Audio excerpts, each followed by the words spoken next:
ओम शांति। आज 20 अगस्त 2024। बाबा के महावाक्य।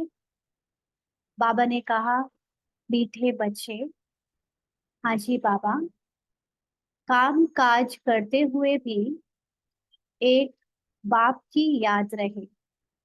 चलते फिरते बाप और घर को याद करो, यही तुम्हारी बहादुरी है।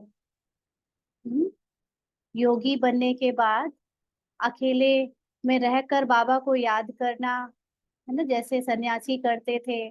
और एकांत में चले जाने के बाद बाबा को याद करना, ये तो फिर दूसरे भी कर लेते हैं।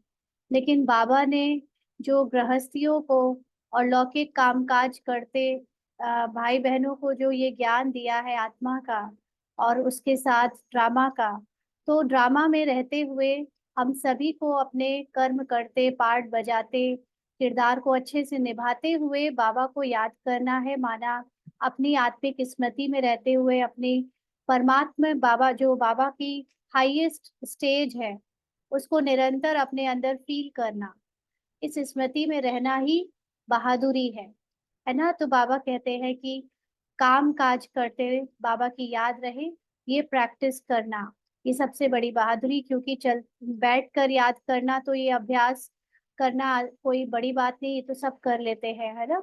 लेकिन हमारा योग है कर्म योग, सहज योग। चलते फिरते बात करते, किसी के साथ व्यवहार में आते, तब भी हम बाबा की याद में रहे और अपने परम धाम में घर को याद करे, माना उस स्थिति में रहे, अपने साइलेंस की स्थिति में, तब भी हम आवाज में आ पाए, यही बहादुरी है। तो हम सबको ये करके दिखाना है। प्रश्न है, बाप का रिगार्ड और डिसरिगार्ड कब और कैसे होता है? रिगार्ड माना रिस्पेक्ट, डिसरिगार्ड मतलब डिसरिस्पेक्ट, है ना। तो बाप का रिगार्ड और डिसरिगार्ड कब और कैसे होता है? बाबा ने उत्तर दिया, जब तुम बच्चे बाप को अच्छी तरह याद करते हो, तब रिगार्ड देते हो।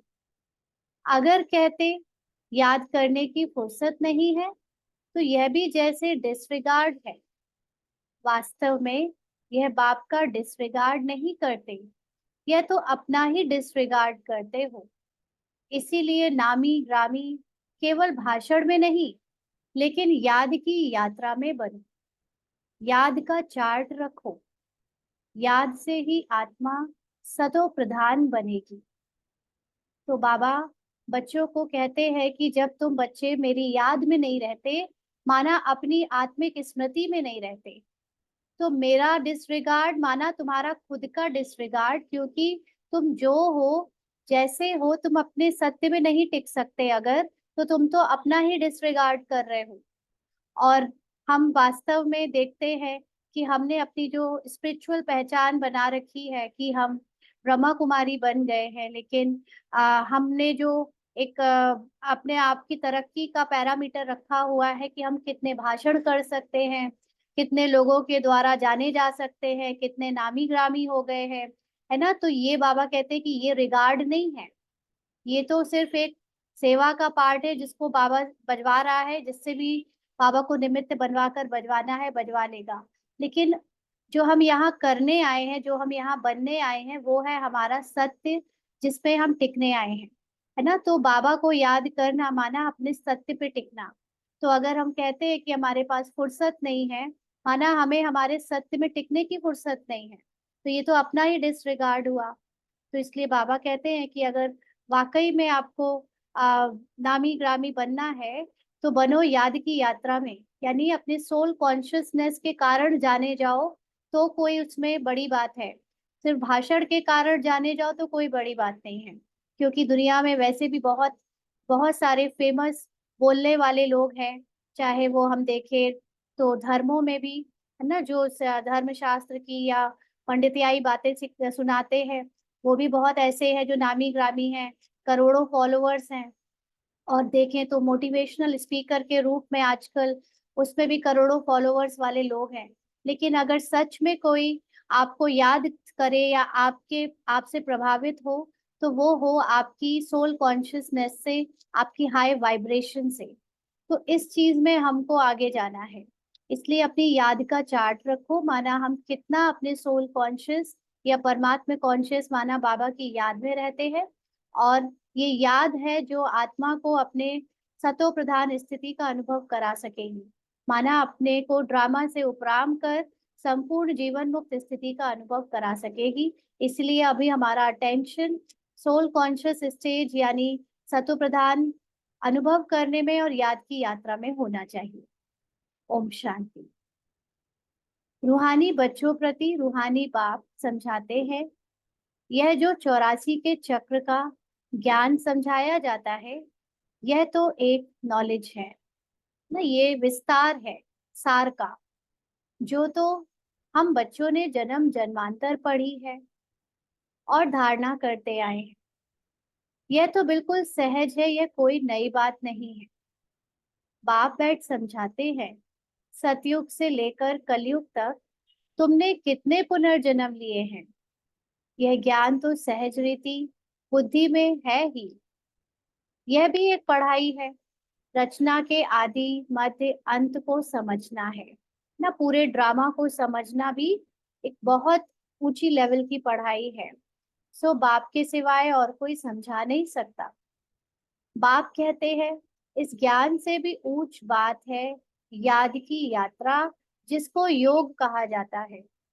किसी को ड्रामा समझ आ जाए, उससे भी ऊंची बात है अपने को लगातार निरंतर याद की यात्रा माना सोल कॉन्शियस होकर बाबा को याद करना, यानी अपनी हाईएस्ट स्टेज पर टिकना है ना, बाबा के साथ कंबाइंड होना, कर्म करते चलते फिरते बोलते, हर हर जो भी हम ड्रामा के सीन में 24 घंटे में जो कुछ भी करते हैं उसमें, तो उससे भी सबसे ऊंची सब्जेक्ट या ऊंचा पार्ट है याद, यानी अपनी सोल कॉन्शियस स्टेज में टिकना। तो बाबा कहते हैं योग अक्षर मशहूर है, परंतु यह है याद की यात्रा है ना, इस याद में ही सारा ज्ञान आ जाता है, विस्तार आ जाता है। क्योंकि हम कितना भी कुछ समझ ले, लेकिन अगर हम काम आने पर याद में ना रह पाए है ना, टाइम टू टाइम हम ज्ञान को विस्मृत कर गए, तो वो सारा समझ एक साइड हो जाती है, सब नील हो जाता है। इसलिए ये 24 घंटे निरंतर याद में रहे, ये है हमारी हाईएस्ट स्टेज।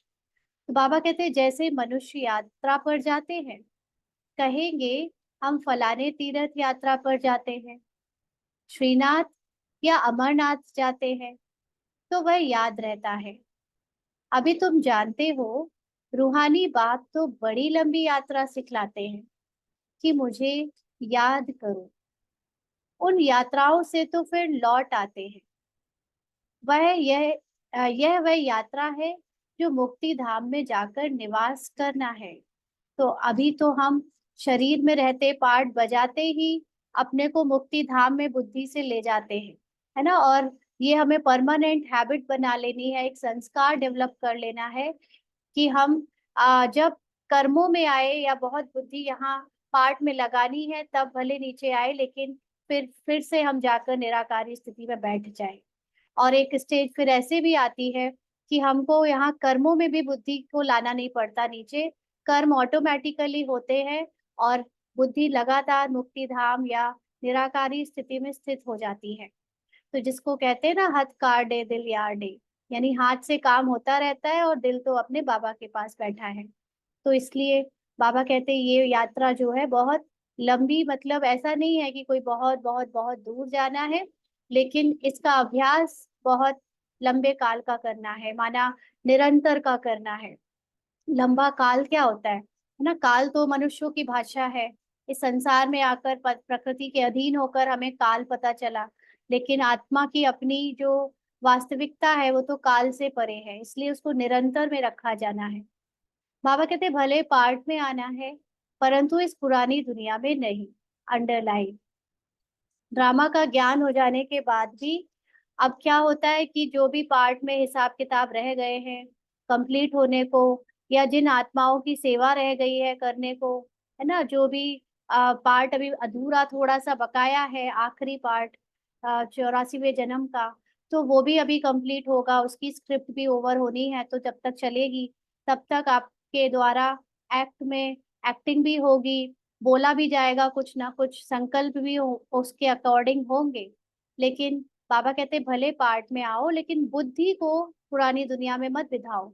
माना बुद्धि से वो जो हिसाब किताब चल रहे थे, या वो जो प्रकृति के साधनों में जो आकर्षण था पहले, अभी भी उसमें ना चला जाए, देहधारियों में आकर्षण ना चला जाए।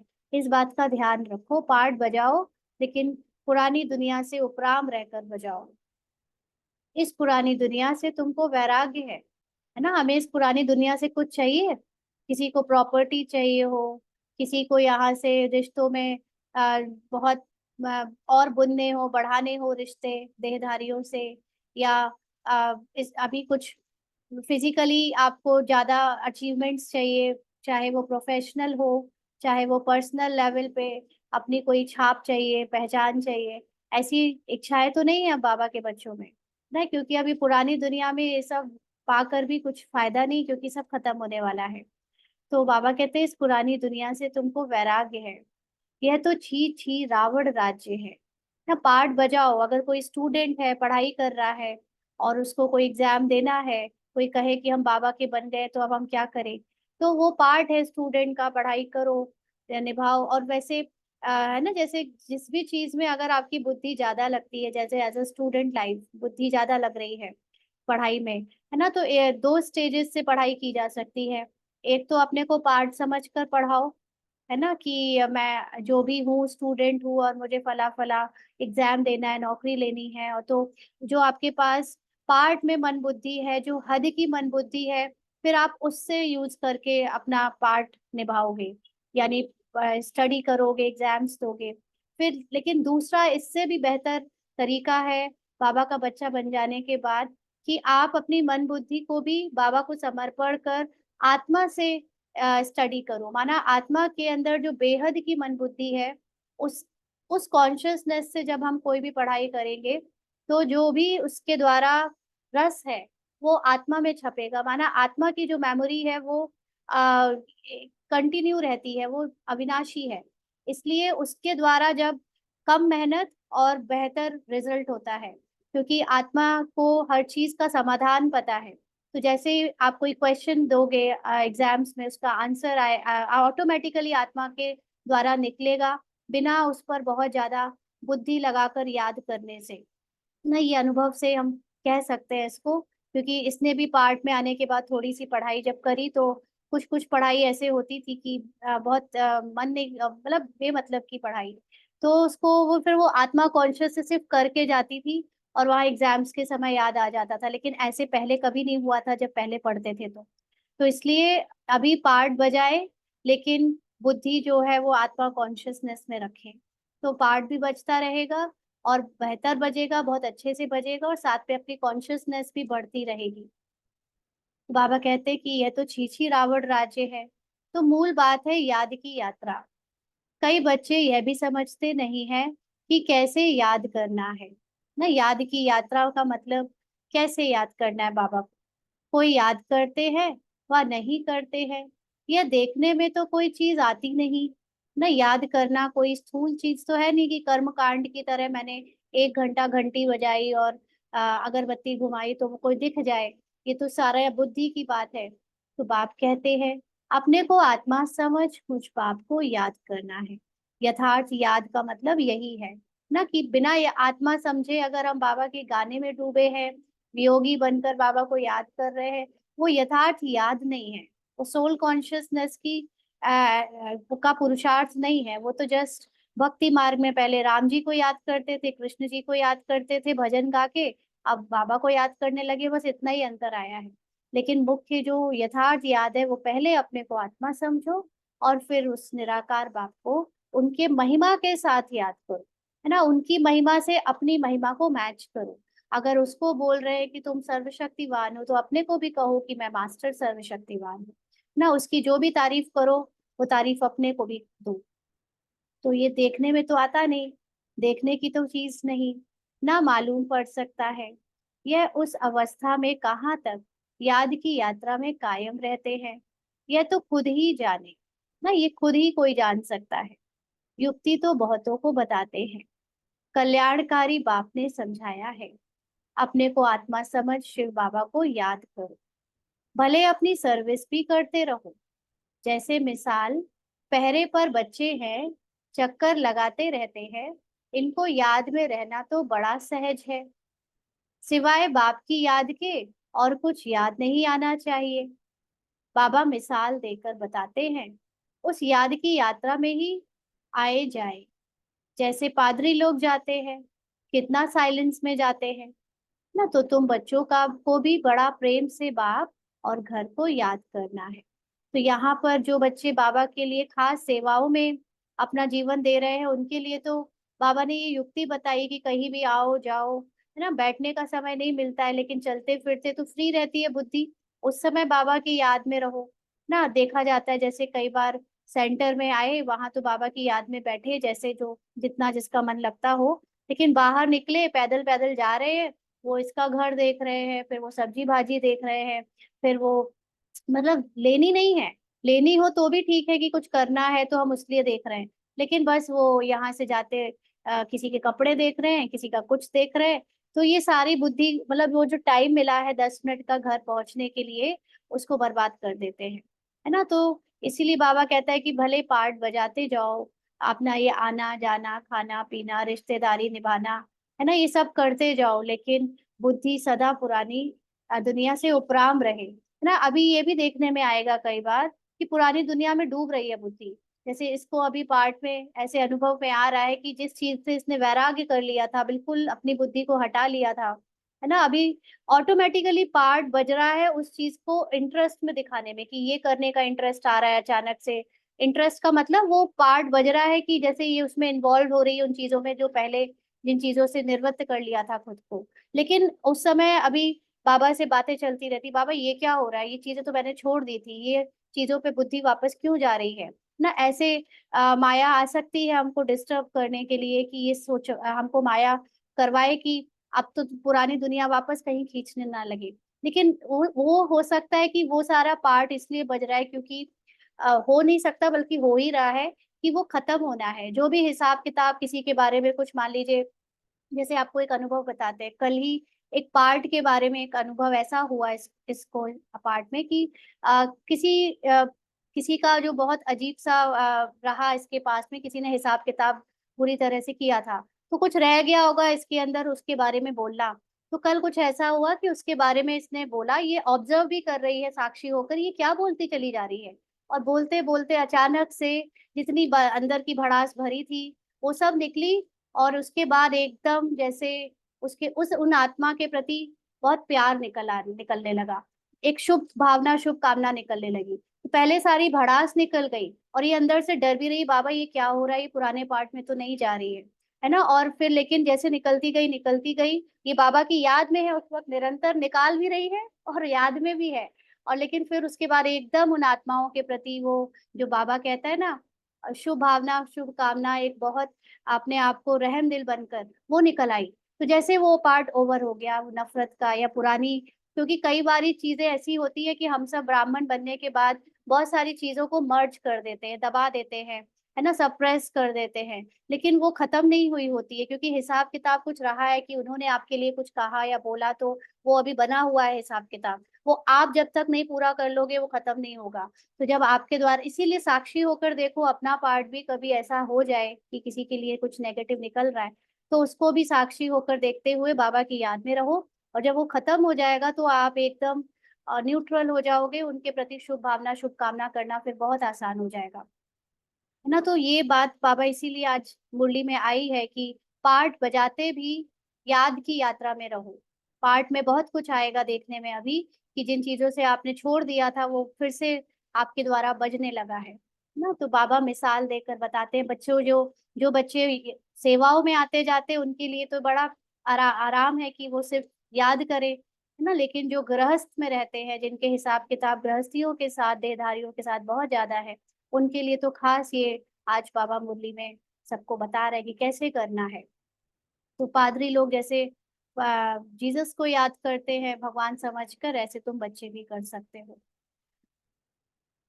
तो तुम बच्चों को भी बड़ा प्रेम से बाप और घर को याद करना है, यह मंजिल बड़ी भारी है। भक्त लोग भी यही पुरुषार्थ करते रहते हैं। ना। वो लोग राम को, कृष्ण को, जिसके भी जो भक्त हैं वो याद करते हैं उनको चलते फिरते, परंतु उनको यह पता नहीं है कि हमको वापस जाना है। वह तो समझते हैं जब कलयुग पूरा होगा तब जाएंगे। उनको भी ऐसे सिखलाने वाला तो कोई है नहीं ना, उनके पास ये सत्य ज्ञान नहीं है। तो बच्चों को तो सिखलाया जाता है। जैसे पहरा देते हो तो एकांत में जितना बाप को याद करेंगे उतना अच्छा है ना। एकांत में बैठने की प्रैक्टिस बाबा इसीलिए कराता है क्योंकि एक बार आदत पड़ जाए, वो आदत फिर हम कर्म में भी यूज करें। याद से पाप कटते हैं। याद से मतलब जितना सोल कॉन्शियस स्टेज में टिकेंगे, बाबा के साथ बैठेंगे, ड्रामा के जो भी पार्ट में हमारा बज रहा है उससे हम उपराम होते जाएंगे, और जो बज चुका उसका कर्मों से हम अपने को न्यारा कर पाएंगे। तो फिर वो हिसाब किताब हमें डिस्टर्ब नहीं करेगा। जन्म जन्मांतर के पाप सर पर है। देखो, पाप का भी जो फल मिलता है वो तभी आपको मिल सकता है जब आप उस फल को फील करो। अगर आप उस फल को फील ही ना करो तो फिर वो फिर आपके लिए कोई फल नहीं है ना। इट जस्ट कि वो एक इंसिडेंट है, एक घटना है जो घट गई। वो फीलिंग से अगर हम उपराम होते जाए तो कितना आसान है हमारे सारे 63 जन्मों का किया हुआ कर्मों के प्रारब्ध से मुक्त हो जाना।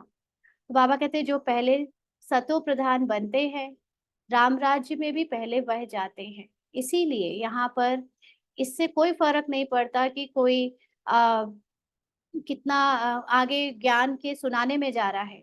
मेन है कि उसकी आत्मा कितना ड्रामा से उपराम हो पाई है। ये तो बहुत गुप्त बात है, ये तो कोई जान ही नहीं सकता, है ना। यहाँ पर बाबा ने जब अपने समय पर ब्रह्मा बाबा साकार में, तो कई बार बाबा ने माला बनाई कि बच्चों के में फर्स्ट ये आ सकता है, सेकंड मतलब फर्स्ट सेकंड तो फिक्स था, बट थर्ड फोर्थ फिफ्थ, लेकिन देखा गया कि वो भी चले गए। तो वो भी बाबा उस समय पुरुषार्थी था ब्रह्मा बाबा, तो उनको भी इतना नहीं पता था कि एक्चुअली में माला कैसे बननी चाहिए। ये तो देखने में आ रहा है कि कोई बहुत अच्छा भाषण दे रहा है, कोई बहुत ज्यादा सेवाओं पे जा रहा है, तो जैसे वो महारथी है। लेकिन जो याद की यात्रा है, जो सोल कॉन्शियस स्टेज है, और जो ड्रामा से उपराम स्थिति है, ये तो देखने में आ ही नहीं पाती है ना। ये तो क्योंकि पार्ट बज रहा है किसी का, बहुत ऐसा लग रहा है कि पार्ट पे बहुत डूबा हुआ है, लेकिन हो सकता है कि वो अंदर से बिल्कुल पार्ट से फ्री हो, सिर्फ पार्ट को बजा रहा है क्योंकि वो जरूरी है खत्म होने के लिए, है ना। तो इसलिए ये सिर्फ बाबा ही जान सकता है, और वो खुद जान सकता है। गुड़ जा रहे गुड़ की गोथरी जाने। तो जो याद की यात्रा से सोल कॉन्शियस स्टेज को निरंतर बना पाएगा वो राम राज्य में पहले आएगा। तो उनको ही सबसे जास्ती याद की यात्रा में रहना है। कल्प कल्प की बात है, तो इनको याद की यात्रा में रहने का अच्छा चांस है ना। इनको माना ये ब्रह्मा बाबा की बात हो रही है। यहाँ तो कोई लड़ाई झगड़े की बात ही नहीं, और जो लोग सेंटर वगैरह में रहते हैं, समर्पित है, उनके लिए भी बहुत आसान है, क्योंकि वहां कोई अलग से लड़ाई झगड़े की भी बात नहीं है, पूरे टाइम सेवा है, बाबा की ही बात होती है। बाबा कहते आते जाते अथवा बैठते, एक पंथ दो कार्य, पहरा भी दो बाप को भी याद करो। ये उनके बारे में बाबा बात कर रहे हैं जिनको ये ड्यूटीज दी गई है पहरा देने की। कर्म करते बाप को याद करते रहो ना। कई लोग सोचते हैं बाबा ने हमको ये ड्यूटी दे दी है पहरे वाली, तो इसमें हम कैसे बाबा को याद करें। तो ये तो और आसान है उस समय। तो पहरे वालों को तो सबसे जास्ती फायदा है, चाहे दिन को चाहे रात को जो पहरा देते हैं, उन्हों के लिए बहुत फायदा है ना, क्योंकि वो ज्यादा जागे रहते हैं। जागने में ही बाबा की याद टिक पाती है।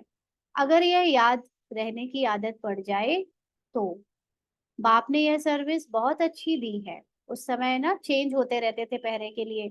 जो दादियां हैं उन लोगों ने भी पहरे देने की सेवाएं दी है ना। उस समय सबको यज्ञ में सेवा दी जाती थी, कुछ कुछ दिन पहरा करने की, पहरेदारी की। बाबा कहते हैं ये बाप ने ये सर्विस बहुत अच्छी दी है, पहरा और याद की यात्रा, क्योंकि उसमें सोते नहीं थे रात को। यह भी चांस मिलता है बाप की याद में रहने का। यह भिन्न भिन्न युक्तियां बताई जाती हैं याद की यात्रा में रहने की। यहाँ तुम जितना याद में रह सकेंगे उतना बाहर धंधे आदि में नहीं। इसलिए मधुबन में आते हैं रिफ्रेश होने ना। बाबा के घर में खास कोई काम नहीं होता, बना बनाया खाना तक मिल जाता है। तो याद की यात्रा बहुत बढ़ाई जा सकती है। और फिर चारों तरफ बाबा ही बाबा, बाबा की फोटोज, बाबा का ज्ञान, बाबा के स्लोगन, बाबा के बच्चे, बाबा की क्लासेस, है ना। तो पूरी तरह से एक तरह भट्टी हो गई। बाबा कहते हैं एकांत में जाकर एक पहाड़ी पर बैठ याद की यात्रा में रहे, फिर एक जाए व दो तीन जाए, यहाँ चांस बहुत अच्छा है। यही मुख्य है बाप की याद। भारत का प्राचीन योग मशहूर भी बहुत है। अभी तुम समझते हो इस याद की यात्रा से पाप कटते हैं, हम सतो प्रधान बन जाएंगे। तो इसमें पुरुषार्थ बहुत अच्छा करना है। बहादुरी तो इसमें है जो काम करते बाप को याद करके दिखलाओ। ना काम करते बात करते उस समय सोल कॉन्शियस स्टेज में रहकर दिखाओ, अपनी हाईएस्ट स्टेज में। टिकना तो ठीक है, टिक नहीं पाते क्योंकि बुद्धि कहीं और भी लगानी है, लेकिन एटलीस्ट उस हाईएस्ट स्टेज को स्मृति में रहकर तो दिखाओ कि मेरी हाईएस्ट स्टेज है क्या। जैसे अपना पार्ट बजा भी रहे हैं, पार्ट में बहुत ज्यादा गिरावट दिख रही है कि ये तो बहुत डूब गई है ड्रामा में, और ऐसे बजा रहे हैं हम पार्ट को, लेकिन वो बजाते वक्त भी याद रहे कि मेरी हाईएस्ट स्टेज ये नहीं है जो मैं बजा रहा हूँ, ये जो मैं बोल रहा हूँ, जो मैं देख रहा हूँ, है ना। ये उस वक्त याद रहे। ये है मुख्य पुरुषार्थ। कई सोचते हैं कि नहीं वो हम बोले ही ना, कहे ही ना, अच्छा अच्छा करे सब।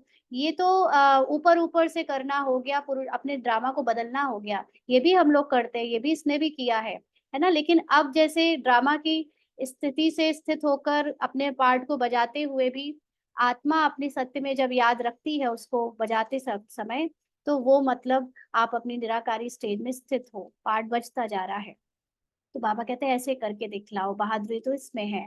कर्म तो करना ही है, क्योंकि तुम हो प्रवृत्ति मार्ग वाले। ना घर गृहस्थी वालों के पास कितने जंजाल होते हैं दुनिया भर के। ना कोई त्योहार ही आ जाए तो जैसे सब उसी में बिजी हो जाते हैं। गृहस्थ व्यवहार में रहते, धंधा आदि करते, बुद्धि में बाप की याद रहे, इसमें तुम्हारी बहुत बहुत कमाई है। पार्ट बजाओ। अब हर चीज, अभी कोई आपसे कुछ लेने आया, दे दो। राखी रक्षाबंधन है त्योहार में, ये दे दो, कुछ कपड़ा दे दो, खाना दे दो। ऐसे कोई आपके घर पे आया, तुरंत ड्रामा याद करो, अरे ये मांगने वाला भिखारी नहीं है, ये तो निराकारी आत्मा है जो अपना ये पार्ट बजा रही है भिखारी का, है ना। फिर कोई रिश्तेदार में आ गए राखी बंधवाने, अरे ये भाई नहीं है शरीर से, ये मतलब ये आत्मा है निराकारी जो रिश्ते में कजिन का या भाई का पार्ट बजा रही है। हर समय बस अपने से ये बात करते रहो, जो भी आए जो भी जाए जिससे भी मिलो, सबके लिए पहले उस समय देखते हुए अपने आप से बात करो, ये वो नहीं है जो दिख रहा है, ये तो निराकारी आत्मा है जो मेरे समान है, बाप समान है। ऐसे ऐसे हर किसी से मिलो। कोई पागल का पार्ट बजाते हुए मिल जाए तो उसको बोला, रही ये सिर्फ पार्ट बजा रहा है पागल का, ये है तो बहुत अच्छी शुद्ध आत्मा, पवित्र आत्मा है जो बाबा के समान है, मेरे समान है ना। ऐसे करते करते बहुत अच्छी प्रैक्टिस होती है गृहस्थ वालों को, अगर वो ये याद कर पाए कि मुझे ये ड्रामा और इसको अलग अलग करते हुए हर बार करना है, तो कमाई होती जाएगी, हर बार ये स्मृति आपकी पक्की होती जाएगी।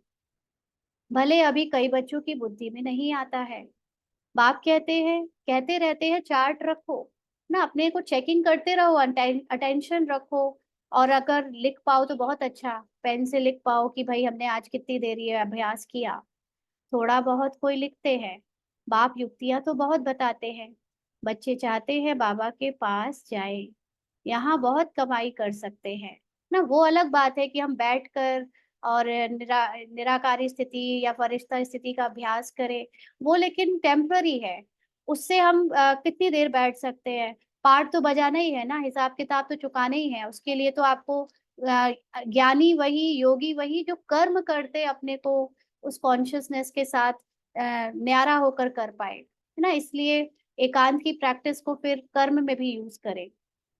बाप सम्मुख बैठ समझाते हैं, मुझे याद करो तो पाप कट जाए, क्योंकि जन्म जन्मांतर के पाप सिर पर है ना। मतलब हिसाब किताब तो है, इशारा आएगा उसका लौट कर। किसी ने आपके बारे में अगर दो गालियां दी हैं तो आपके मुंह से भी निकलेंगी, क्योंकि हिसाब किताब चुकतू होना है ना। आप दे नहीं रहे हो, आप चाहते भी नहीं हो, आप माफ करना चाहते हो, लेकिन फिर भी वो जो कर्म की परछाई किसी और ने छोड़ रखी है वो हमारे बनकर, हमारे निमित्त, मतलब हम हमारे द्वारा कंप्लीट तो होगा ही। तो इसलिए आप उसको रोक नहीं पाओगे और फिर अपने को जज करने लगो कि मैं अभी भी ऐसी हूँ, ऐसा हूँ, तो फिर उसका कोई फायदा नहीं, क्योंकि आप फिर बॉडी कॉन्शियस में चले जाओगे। इसलिए बहुत इस बात का अभ्यास रहे कि हम अपनी आत्मा के याद में, अपनी सुप्रीम शिव बाबा की याद में रहे, अपनी हाईएस्ट स्टेज की याद में रहे। विकार के लिए कितने झगड़े चलते हैं, विघन पड़ते हैं। कहते हैं बाबा हमको पवित्र रहने नहीं देते। बाप कहते हैं बच्चे तुम याद की यात्रा में रहे जन्म जन्मांतर के पाप जो सिर पर है वह बोझा उतारो, है ना। पवित्रता की भी जहाँ बात आती है, तो अगर नहीं कर, आपके बस में है इतना लड़ाई कर पाना, इतना निकल पाना उसको वो करके, तो सामना कर पाना, तो भले उसमें जाना भी पड़े पाठ अनुसार, तो उस समय भी अपनी निराकारी स्थिति में स्थित हो जाओ। तो इससे क्या होगा कि उस कर्म का पाप आपके सर पर नहीं चढ़ेगा, क्योंकि वो आपने नहीं चाहा, आपको उसमें जबरदस्ती डाला गया, ड्रामा अनुसार या हिसाब किताब अनुसार ना। तो घर बैठे शिव बाबा को याद करते रहो। याद तो कहाँ भी बैठकर कर सकते हो, कहाँ भी रहते ये प्रैक्टिस करनी है। जो भी आए उनको भी पैगाम दो। बाप कहते हैं अपने को आत्मा समझ बाप को याद करो।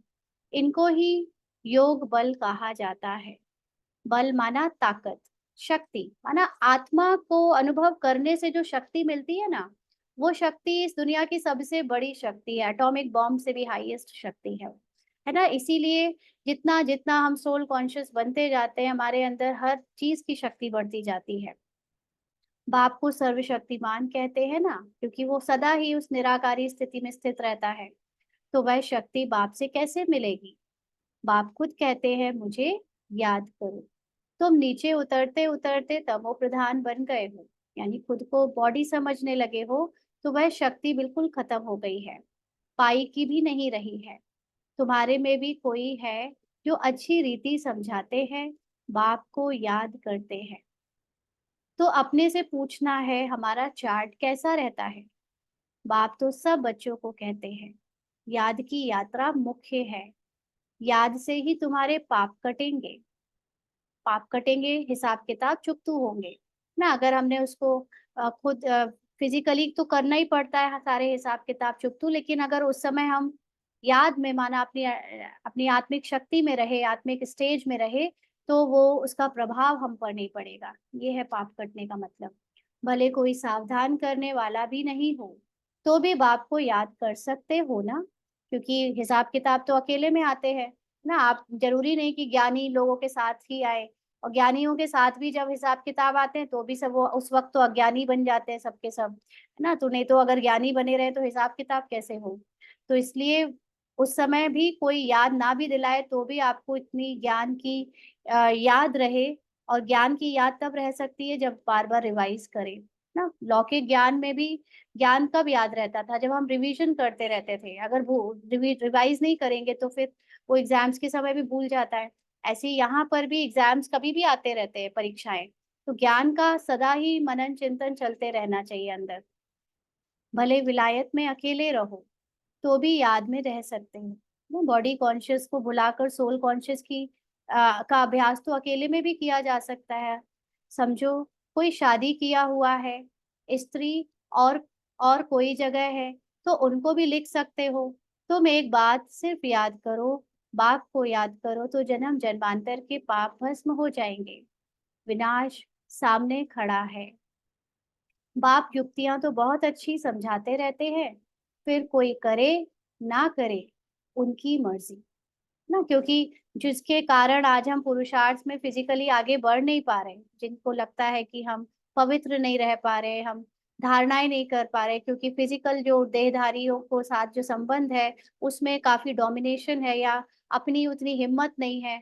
तो भी बाबा कहता है कि तुम सिर्फ अपने को आत्मा समझने का अभ्यास करो, वो भी बहुत है। क्योंकि उस समय अभी ये जो दिख रहे हैं देहधारी जो बंधन डाल रहे हैं, धीरे धीरे करके ड्रामा से वो सब गायब हो जाएंगे ना, क्योंकि सब विनाश को पाएंगे, सबके पार्ट ओवर हो रहे हैं। तो फिर उस समय तक हम वेट नहीं कर सकते कि इनके पहले हिसाब किताब चुकतू हो तब हम कुछ करें। आत्मा का अभ्यास, अपने को आत्मा समझने का अभ्यास तो अभी भी कर सकते हो। सिर्फ बाबा वो धारणा है इसीलिए कहता है क्योंकि उसके बाद ये करना बहुत आसान हो जाता है ना। तो अगर वो नहीं कट पा रहा है किसी तरह अभी हिसाब किताब, तो भी याद करो। बाबा कहते विनाश सामने खड़ा है। बाप युक्तियां तो बहुत अच्छी समझाते रहते हैं, फिर कोई करे ना करे उनकी मर्जी। बच्चे भी समझते होंगे कि बाप राय तो बहुत अच्छी देते हैं। हमारा काम है मित्र संबंधी आदि जो भी मिले सबको पैगाम देना। दोस्त हो या कोई भी हो, सर्विस का शौक चाहिए। ना सर्विस का शौक चाहिए। तुम्हारे सर्विस का मतलब अपने को आत्मा समझने का सबसे हाईएस्ट सर्विस तो यही है पहले। ना हम ये सोचे कि दूसरों को ज्ञान सुनाने लगे देह कॉन्शियस में। कई लोग ब्राह्मण या बीके का थोड़ा बहुत ही ज्ञान लेते हैं, थोड़ा बहुत सेंटर जाते हैं और फिर पता चला कि दूसरों के सामने थोड़ा अहंकार और ईगो दिखाने लगते हैं कि हम तो यहाँ पे जाते हैं, हम तो इससे जुड़े हुए हैं ओम शांति से। ना आजकल थोड़ा सा स्टैंडर्ड भी बन गया है, तो अ, उससे और डिससर्विस हो जाती है। सोल कॉन्शियस स्टेज में कोई अहंकार नहीं है, लेकिन अगर हम एक स्पिरिचुअल आइडेंटिटी को बॉडी कॉन्शियस लेकर चला रहे हैं कि कोई किस संस्था से जुड़ा है, कोई किस संस्था से जुड़ा है, अगर हम उसका अहंकार रखें, है ना। सब हर एक सत्संग में सब कईयों में देख मतलब मेजोरिटी में देखा जाता है कि उसका भी एक अहंकार है। कोई तिलक लगाता है कोई पर्टिकुलर संस्था का या वैसे कपड़े पहने हैं तो उसको उस चीज का अहंकार है। बल्कि भगवान से प्यार करने के बाद तो और भी हमको नम्र हो जाना चाहिए, सॉफ्ट हो जाना चाहिए, रहम दिल हो जाना चाहिए। लेकिन देखा जाता है कि कोई कहीं गुरु को ज्वाइन किए, कोई किसी सत्संग को ज्वाइन किए और ही अहंकार बढ़ गया है और ही अपने आप को बेहतर दूसरों से समझने लगे हैं। तो हम भी कहीं ऐसे ना हो कि हम मित्र संबंधियों से मिले और यहाँ का अहंकार दिखाएं। हमें सेवा के लिए जाना है, माना अपने को आत्मा समझकर हर ज्ञान को जीवन में अप्लाई करना है। और फिर अगर ज्ञान धारण है तो औरों को सुनाना है। खुद को धारण नहीं, दूसरों को पाठ पढ़ाए, ये कोई फायदा नहीं। बाबा कहते तुम्हारे पास चित्र तो हैं, बैज भी है, यह बड़ी अच्छी चीज है। बैज किसी को भी लक्ष्मी नारायण बना सकता है।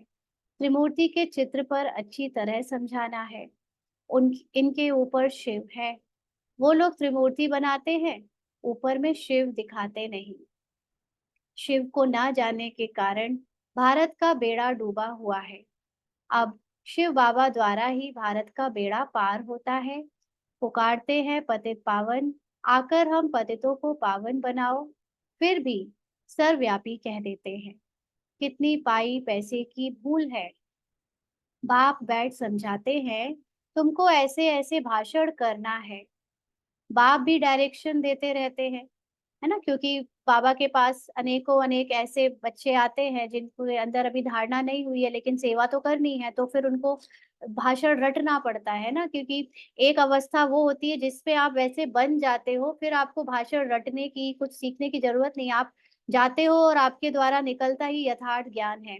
लेकिन जब तक वैसे नहीं बन पाते हैं तो फिर बाबा के घर में भी ऐसे होता है कि भाषण लिखने पड़ते हैं, लिख के दिए जाते हैं, रटा जाता है, सुनाया जाता है ना। पहले भी दादियों को जैसे दादियाँ तो नहीं पता लेकिन बहुत सारी बहनों को ऐसे जो हमारे वो है भाई जी है जिन्होंने बहुत सारी किताब लिखी है, जगदीश भाई जी ना, वो भाषण लिख लिख कर देते थे। तो इसलिए बाबा कहते हैं कि डायरेक्शन बाबा देते रहते हैं हर चीज का कि भाषण भी कैसे लिखो। बाप भी डायरेक्शन देते रहते हैं, ऐसे म्यूजियम खोलो, सर्विस करो तो बहुत आएंगे। सर्कस भी बड़े बड़े शहरों में खोलते हैं ना, कितना उन्हों के पास सामान रहता है। गांव गांव के से देखने के लिए लोग आते हैं। इसीलिए बाबा कहते हैं तुम भी ऐसा खूबसूरत म्यूजियम बनाओ जो देखकर खुश हो जाए, फिर औरों को जाकर सुनाए। यह भी समझाते हैं, जो कुछ सर्विस होती है कल्प पहले मिसल होती है, या ना, यानी कि कुछ भी नया नहीं हो रहा है। पहले से फिक्स बनी बनाई सीन आ रही है, बस उसमें हमारा होना होता है। वो भी हम साक्षी होकर अगर उसको देखें तो हम अपने पार्ट को भी सिर्फ देख सकते हैं, उसमें भी कुछ कर नहीं सकते, है ना। परंतु सतो प्रधान बनने का ओना बहुत रखना है। क्योंकि आत्मा कॉन्शियसनेस जब अपनी सुप्रीम हाई कॉन्शियसनेस में होती है, बाप समान स्थिति, उसी को सतो प्रधान स्थिति कहते हैं। तो इसमें ही बच्चे गफलत करते हैं ना। सेवाओं में मजा आता है, खूब करेंगे, बाहर जाएंगे, सुनाएंगे ज्ञान सब, लेकिन स्थिति में नहीं टिकते। माया विघन भी इस याद की यात्रा में ही डालती है। अपने दिल से पूछना है, इतना हमको शौक है, मेहनत करते हैं। ज्ञान तो कॉमन बात है ना, ज्ञान सुनना सुनाना, अपने अंदर ज्ञान याद रखना, ये है सबसे बड़ा पुरुषार्थ।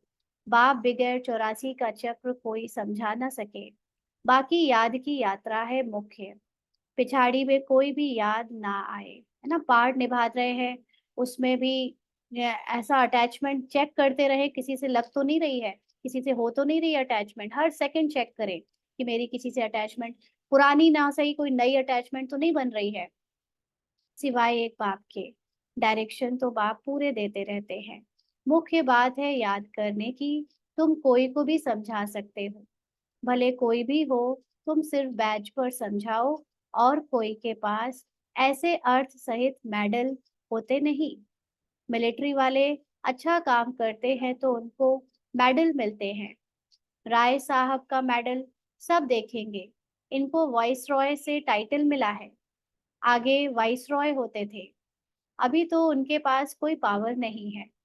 अभी तो कितने झगड़े लग पड़े हैं। मनुष्य बहुत हो गए हैं, तो उनके लिए जमीन चाहिए शहर में। अभी बाबा स्वर्ग की स्थापना कर रहे हैं।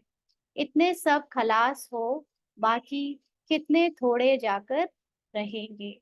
जमीन ढेर होगी, वहां तो सब कुछ नया होगा। उस नई दुनिया में चलने के लिए फिर अच्छी रीति पुरुषार्थ करना है।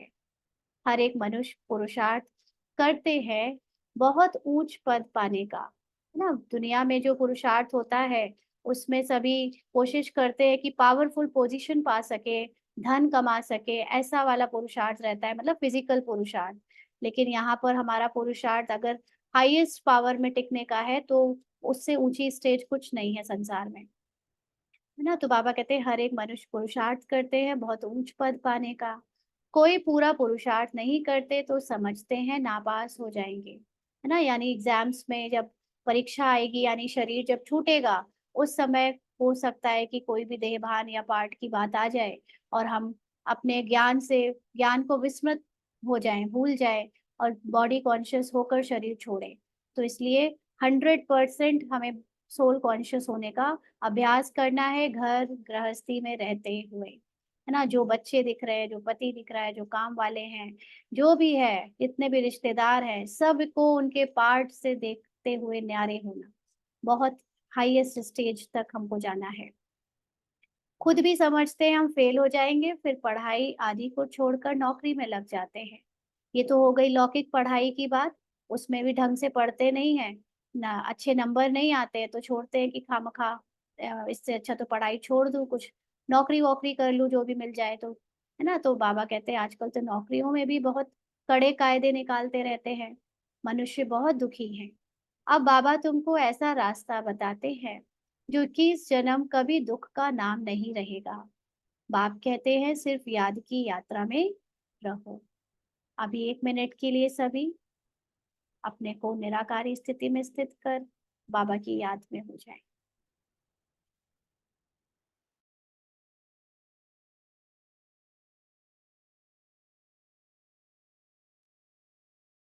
बाबा ने कहा आगे, जितना हो सके रात को बहुत अच्छा है याद की यात्रा। भले लेटे हुए याद करो, कोई को फिर नींद आ जाती है। बूढ़ा होगा, जास्ती बैठ नहीं सकेगा, तो जरूर सो जाएगा। लेटे हुए बाप को याद करते रहेंगे ना। किसी आजकल तो नींद ना आने की भी बहुत बीमारी हो गई है, तो जितनी देर लेटे हुए हैं, याद करते रहो। बड़ी खुशी अंदर में होती रहेगी, क्योंकि बहुत बहुत कमाई है। यह तो समझते हैं टाइम पड़ा है ना। कई बार इस चीज को भी एक समझना बहुत जरूरी है। बहुत सारे लोग ऐसे लगता है कि हमें नींद नहीं आती है, बाबा की याद में रहते हैं, लेकिन फिर वो जब लौकिक में देखने में आता है तो उनके अंदर बहुत अटैचमेंट होती है लौकिक वालों से, अपने बहू बेटे नाती पोते। तो इसको भी समझना है, मतलब आप यथार्थ याद नहीं कर रहे हो। रात भर सिर्फ बाबा करना, बॉडी कॉन्शियस होकर बाबा को याद नहीं करना है जैसे भक्ति में करते थे।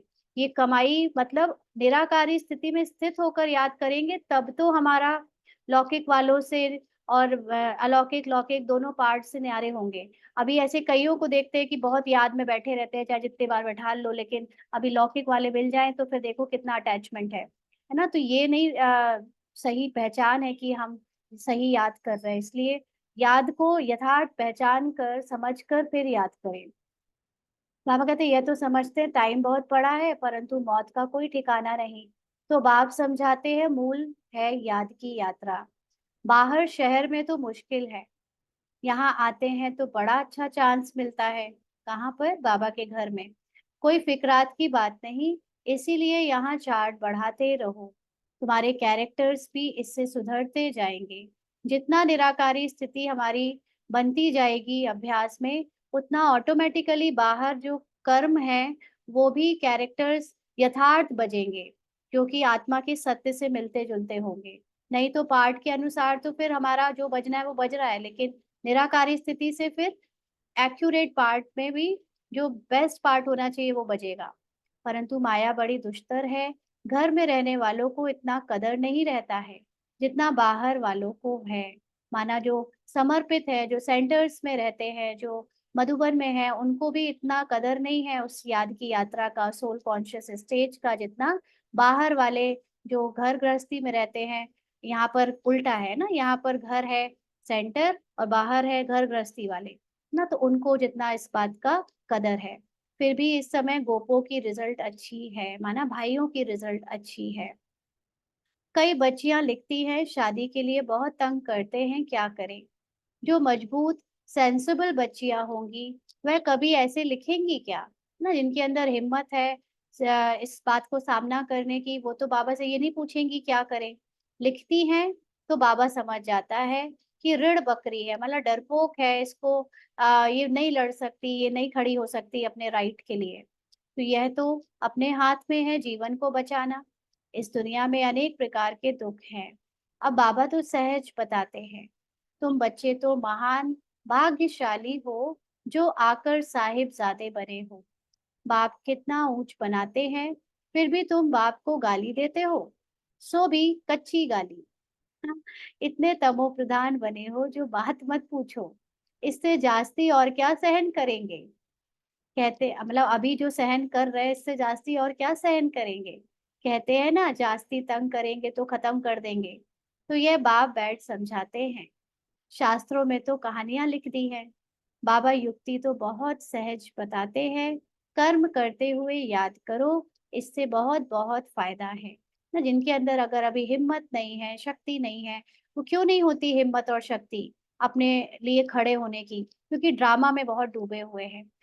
देख रहे हैं ये मेरे पति है, ये मेरे भाई हैं, ये मेरे माँ बाप हैं, और सच में उनको वही समझ रहे हैं, इसीलिए उसकी हिम्मत ही नहीं आ पाती कि उनसे अपनी पवित्रता की बात कर सके या उनसे उसके लिए सामना कर सके, है ना। तो मतलब जितना चलो ठीक है नहीं कर पा रहे हो उस समय, लेकिन उस समय फिर अपने को कम से कम सोल कॉन्शियस बनाने की अभ्यास करते जाओ करते जाओ, तो एक दिन तो आएगा जब वो सोल कॉन्शियस स्टेज कुछ बेहतर हो जाएगी और फिर आप कर पाओगे, है ना। तो बाबा कहते हैं कि कम से कम कर्म करते हुए याद करो, इसमें बहुत बहुत फायदा है।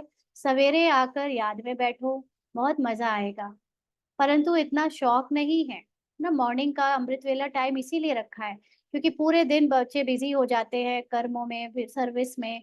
तो वो टाइम कोई नहीं कहेगा आपको कुछ करो ना, कोई है ही नहीं किसकी सेवा करोगे।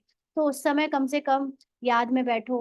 बाबा कहते टीचर स्टूडेंट की चलन से समझ जाते हैं कि यह फेल हो जाएंगे, बाप भी समझते हैं यह फेल हो जाएंगे, सो भी कल्प कल्पांतर के लिए। अगर अभी हुए तो फिर वो तो हर कल पे वही सीन रिकॉर्ड है ना। तो बाबा कहते भले भाषण में तो बहुत होशियार है, प्रदर्शनी भी समझा लेते हैं, परंतु याद है नहीं, इसमें फेल हो पड़ते हैं। यह भी जैसे डिसरिगार्ड करते हैं, अपना ही करते हैं, है ना। अपने को पहले भाषण के लेवल पे समझते हैं, बहुत अच्छा दे रहे हैं तो हम तो बहुत आगे हैं, लेकिन बाद में जब पता चलेगा कि वो चीज नहीं है जो बाबा को चाहिए थी, है ना, अपनी सोल कॉन्शियस स्टेज नहीं है, तो फिर अपनी ही डिसरिगार्ड कर ली हमने। तो बाबा कहते हैं ऐसा कोई कह ना सके कि हमको फुर्सत ही नहीं याद करने की। भाई कर्म करते सिर्फ अपने को ड्रामा और आत्मा के पार्ट से आत्मा को अलग ही तो करना है, इसमें तो फुर्सत की बात ही नहीं है। अगर कोई बहुत बिजी व्यापारी भी है ना, लगातार वो मान लीजिए ग्रोसरी स्टोर में किसी को आटा दाल शक्कर भी बेच रहा है, तो वो कस्टमर जो लगातार आ रहे हैं उनको देखते हुए बार बार ये तो याद दिलाए कि ये कस्टमर देहधारी सिर्फ पार्ट बजा रहा है कस्टमर का, मैं इसको पार्ट बजा रहा हूँ ये शक्कर बेचने का, है ना। तो कोई भी पार्ट में आप सिर्फ अपने को यही अभ्यास करते रहो, इसके लिए भी टाइम नहीं है, ये तो कोई नहीं कह सकता। ये तो अंदर से कितना हर चीज में हमारी बुद्धि रह सकती है इस बात को याद करने में कि हम जो दिख रहे हैं वो है नहीं, ये सामने वाला जो दिख रहा है वो है नहीं। तो यही तो याद है कि हम बस न्यारे करते जाएं खुद को, और ऐसे करते करते सोल कॉन्शियस स्टेज बन जाएगी। बाबा कहते बाबा मानेंगे नहीं कोई ये कहे कि फुर्सत ही नहीं है। याद पर भी याद सॉरी स्नान पर भी याद कर सकते हो। भोजन करते समय बाप को याद करो, इसमें बहुत बहुत कमाई है। कई बच्चे सिर्फ भाषण में नामी ग्रामी हैं, योग है नहीं। वह अहंकार भी गिरा देता है। कहा ना जैसे कि भाषण में फेमस हो जाना एक बहुत बड़ा धोखा है। दूसरों को भी लगता है कि इनका तो बहुत अच्छा पद होगा, लेकिन बाद में वो तो बाबा लास्ट में पता चलेगा सबका, है ना। इसलिए ये अहंकार भी गिरा देता है। अच्छा, मीठे मीठे सिकी लदे बच्चों प्रति माता पिता बाप दादा का याद प्यार और गुड मॉर्निंग। रूहानी बाप की रूहानी बच्चों को नमस्ते। हम रूहानी बच्चों की रूहानी बाप दादा को याद प्यार गुड मॉर्निंग और नमस्ते बाबा। शुक्रिया, थैंक यू बाबा। धारणा के लिए मुख्य सार। पहला पॉइंट, सर्वशक्तिवान बाप से शक्ति लेने के लिए याद का चार्ट बढ़ाना है। याद की भिन्न भिन्न युक्तियां रचनी है। एकांत में बैठ विशेष कमाई जमा करनी है। एकांत में निराकारी स्थिति की स्टेज अच्छे से प्रैक्टिस हो जाती है, इसलिए उसको उस वक्त करें। और बाकी कर्म करते ज्ञान से सबकी आत्मा को देखते हुए अपने को आत्मा समझते हुए इससे कमाई करते रहे। ये भी बहुत अच्छी युक्ति है।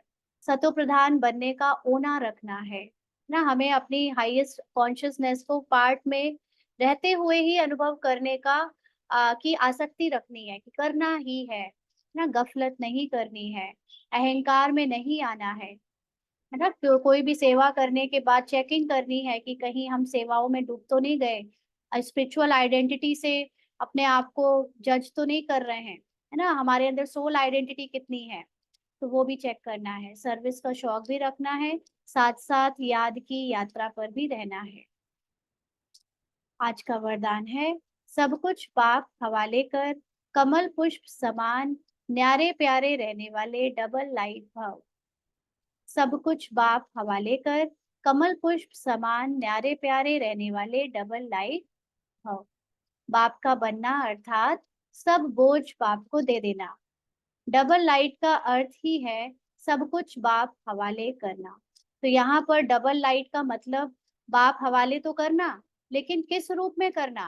पहले तो अपने को लाइट समझना, यानी वो आत्मा बिंदु लाइट समझना, और फिर सब कुछ बाबा के हवाले कर कर, चाहे पार्ट में कुछ भी आए, अच्छा बुरा, वो सब कुछ सौंप देना बाबा को। ये मेरा नहीं है, ये मैं नहीं हूँ, ये तन भी मेरा नहीं, है ना। जो तो जब तन ही नहीं तो बाकी क्या, तो तन के द्वारा जो पार्ट बज रहा है वो भी मेरा नहीं, है ना। तो आप सबका वायदा ही है, तन भी तेरा मन भी तेरा, मन में आ रहे संकल्प भी मेरे नहीं, धन भी तेरा, है ना। ये धन को भी कैसे यूज करना है ये तुम जानो, उसकी भी चिंता नहीं। तो जब सब कुछ तेरा कहा तो बोझ किस बात का। इसीलिए कमल पुष्प का दृष्टांत स्मृति में रख, सदा न्यारे और प्यारे रहो, तो डबल लाइट बन जाएंगे ना। तो आत्मिक लाइट पहले अनुभव करें, सब कुछ बाबा को सौंपे, उन पर ही अर्पण करते जाए। ये एक बार की बात नहीं है, ड्रामा में हर सीन में आपको अर्पण करना है। बाबा मेरा पार्ट अभी ऐसे चल रहा है, ये आपको अर्पण। बाबा ये आया है पार्ट में, संकल्प आया है ऐसा, ये आपको अर्पण। ऐसा संस्कार फिर से आ गया बाबा, ये आपको अर्पण, है ना। कंटिन्यूअसली आखिरी तक चलना है अर्पण करने का पार्ट। तो ऐसे हम जब न्यारे रहेंगे पार्ट से, तो ऑटोमेटिकली हम बाबा के प्यारे रहकर डबल लाइट एकदम निश्चिंत फरिश्ता स्थिति में अनुभव करेंगे खुद को। स्लोगन है, रूहानियत से रौब को समाप्त कर, स्वयं को शरीर की स्मृति से गलाने वाले ही सच्चे पांडव हैं, है ना। तो हम कई बार पांडव बनने यानी बाबा का बच्चा बनने के बाद भी थोड़ा थोड़ा रौब रह जाता है ना, स्पिरिचुअल आइडेंटिटी यानी ब्राह्मण जीवन में। तो वहां पर भी अपनी आत्मिकता की स्थिति से हम औरों को प्रेरणा दें काम करवाने के लिए, आत्मिकता की स्थिति से एक दूसरे से संबंध में आए, तो रौब की जरूरत ही नहीं पड़ेगी। तो रूहानियत से रौब को समाप्त कर, स्वयं को शरीर की स्मृति से गलाने वाले ही सच्चे पांडव हैं। अच्छा, ओम शांति। आज के अव्यक्त इशारे हैं, सदा बाप के साथ का अनुभव करते चलो तो विजयी रहेंगे, क्योंकि साथ की अनुभवी आत्मा मोहब्बत में लवलीन रहती है, वह किसी के भी प्रभाव में नहीं आ सकती है ना। अगर किसी एक से मोहब्बत है तो दूसरे किसी के प्रभाव में नहीं आ सकते। तो जब बाबा से हमने अपनी सारी रिलेशंस की मोहब्बत जोड़ रखी है, तो कभी किसी और के प्रभाव में आएंगे? नहीं आएंगे ना। तो सदा समर्थ बाप के संग में रहने वाली समर्थ आत्मा सदा माया को चैलेंज कर विजय प्राप्त कर लेती है। माया का आना यह कोई बड़ी बात नहीं है, लेकिन वह अपना रूप ना दिखाए तब कहेंगे विजयी। माना माया का रूप किस रूप में दिखता है? हमारे अंदर उसका प्रभाव आ जाता है ना, ये है माया का रूप। माया आई मतलब मान लीजिए कोई डिस्टरबेंस आया या कोई भी पार्ट में ऊपर नीचे आया, अपने द्वारा भी बज रहा है, वो ठीक है, वो तो माया है। लेकिन हम यानी आत्मा ने अपनी स्थिति छोड़ी नहीं, आत्मा ने अपनी अचल अडोल अवस्था या अपनी सत्य की स्मृति को भुलाया नहीं, तो कहेंगे कि हम विजयी हैं। है ना, भले पार्ट में कुछ भी दिखे, सामने से परिस्थिति कैसी भी आए, लेकिन हम किसी के यानी आत्मा किसी के प्रभाव में आकर अपनी सीट को ना छोड़े, तब कहेंगे विजयी। अच्छा, ओम शांति।